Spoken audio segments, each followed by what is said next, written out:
అందరికీ నమస్కారం. దసరా నవరాత్రుల సందర్భంగా 3వ రోజుని అన్నపూర్ణాదేవి అవతారం మనం కొలుచుకుంటాం. అన్నపూర్ణ అంటే ఆహారం మరియు పోషణను ఇచ్చేది. అన్న అంటే ఆహారం లేదా ధాన్యాలు మరియు పూర్ణ అంటే పూర్తి మరియు పరిపూర్ణం. పర్వతాల రాజు హిమవత్ కుమార్తెలలో ఈ దేవత ఒకరు అని నమ్ముతారు. కాబట్టి హిమాలయాల్లోని అన్నపూర్ణ పర్వతానికి ఆమె పేరు పెట్టబడిందని నమ్ముతారు.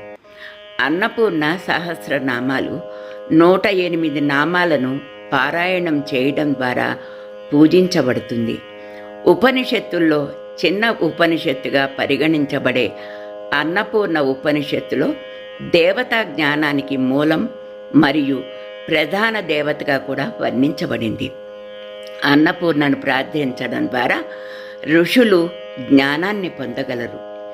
ఒకరోజు శివుడు మరియు అతని భార్య పార్వతి భౌతిక ప్రపంచం గురించి వాగ్వాదానికి దిగారు.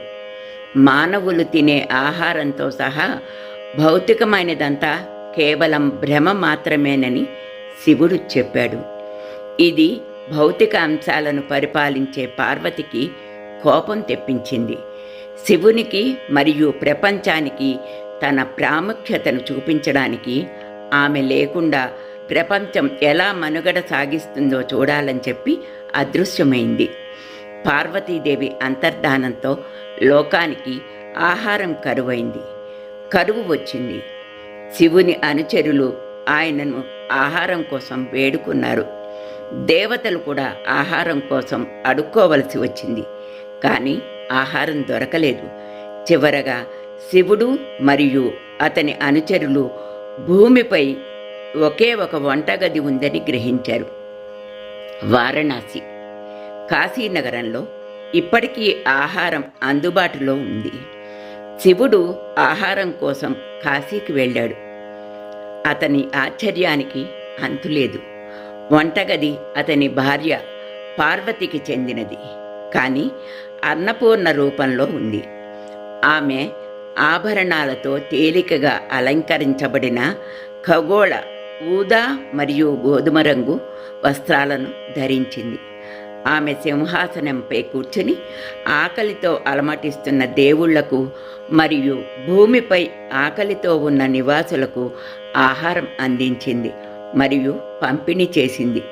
అన్నపూర్ణ తన ఆహారాన్ని శివునికి భిక్షగా ఇచ్చింది మరియు బ్రాహ్మణుడిగా శివుడు ఆకలిని అధిగమించవచ్చని అతనికి అర్థమయ్యేలాగా చేసింది.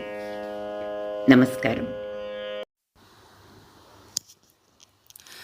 భిక్షాం దేహి కృపావలంబనకరీ మాతా అన్నపూర్ణేశ్వరీ కాశీపురాధీశ్వరీ కైలాసాచలకందరాయలకరీ గౌరీ ఉమాశంకరీ ఓంకార బీజాక్షరీ నానారత్న విచిత్రభూషణకరీ త్రైలోక్య రక్షాకరీ కాశ్మీరా త్రిపురేశ్వరీ సర్వజనేశ్వరీ జయకరీ సమాన కుంతలధరీ సదా శుభకరీ విశ్వేశ్వరీ శ్రీకరీ అన్నపూర్ణే సదా పూర్ణే శంకర ప్రాణవల్లభే.